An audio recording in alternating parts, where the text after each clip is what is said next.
आपने देखा होगा राधा रानी को किशोरी भी कहते हैं, पर यह नाम कहाँ से मिला और कहाँ से पड़ा? धार्मिक मान्यता है कि जो भक्त सच्चे मन से राधे राधे का जाप करते हैं उन्हें मोक्ष की प्राप्ति होती है और श्री कृष्ण के वैकुंठ धाम गोलोक में स्थान प्राप्त होता है।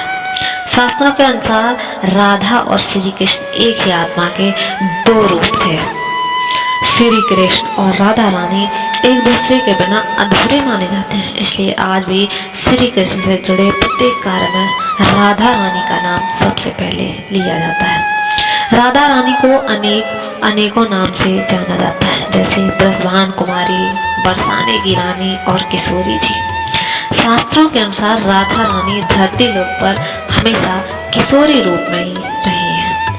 शास्त्रों में उल्लेखित कथाओं में देखे जाए ऋषि अष्टवक कौन थे और उन्होंने राधा रानी को किशोरी बने रहने का वरदान क्यों दिया?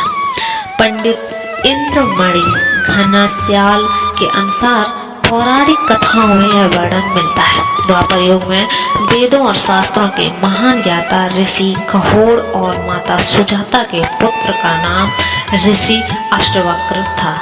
ऋषि अष्टवक्र अपनी माता के गर्भ में ही अपने पिता ऋषि कहोड़ द्वारा शास्त्रों और वेदों का ज्ञान सुनते थे, लेकिन उन्हें शास्त्रों का ज्ञान सही नहीं लगता था। इसलिए ऋषि अष्टवक्र कहते थे, ज्ञान यह सही नहीं है, ज्ञान तो हमारी अंतरात्मा में होता है। हम सभी सत्य की बाहर खोजते हैं, जबकि सत्य तो हमारे अंदर होता है। शास्त्र तो केवल शब्दों और वाक्यों का समूह है। अपने ही पुत्र से शास्त्र विरोधी बात सुनकर ऋषि कहोड़ को बहुत क्रोध आया और उन्होंने गर्भ में पल रही अपने ही संतान को श्राप दिया कि अभी तक अजन्मा है, जिसने अपनी माता के गर्भ से मेरे शास्त्र ज्ञान को चुनौती दी है, जन्म के बाद उसको शरीर 8 अंगों से टेढ़ा होगा।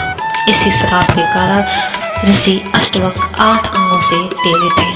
ऋषि अष्टवक्र के 8 टेढ़े अंगों में के कारण उन्हें देखकर उनका मजाक बनाया करते थे, उन पर हंसते थे। क्रोध में आकर ऋषि अष्टवक्र लोगों को श्राप दे दिया करते थे।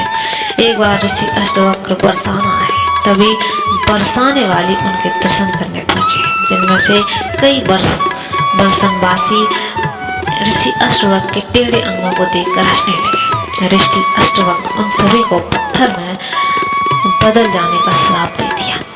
तब राधा रानी अष्टवक्र के दर्शन के लिए पहुंची तो राधा रानी ऋषि अष्टवक्र को देखकर मंद मंद मुस्कुराने लगे। ऋषि अष्टवक्र अपने क्रोध में आकर राधा रानी को श्राप देने ही वाले थे कि श्री कृष्ण ने ऋषि अष्टवक्र से अनुरोध किया कि वह एक बार राधा रानी से मुस्कुराने की वजह तो जान ले।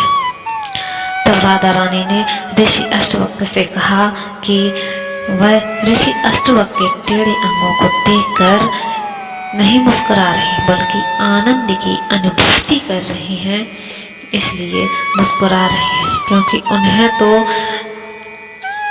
उन्हें तो ऋषि अष्टवक्र को देखकर श्री कृष्ण की छवि और परमात्मा के दर्शन जैसी अनुभूति हो रही है।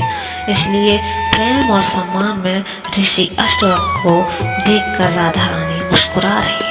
इतना सुनकर ऋषि अष्टवक्र बहुत प्रसन्न हुए और राधा रानी को आजीवन किशोरी बने रहने का वरदान दिया।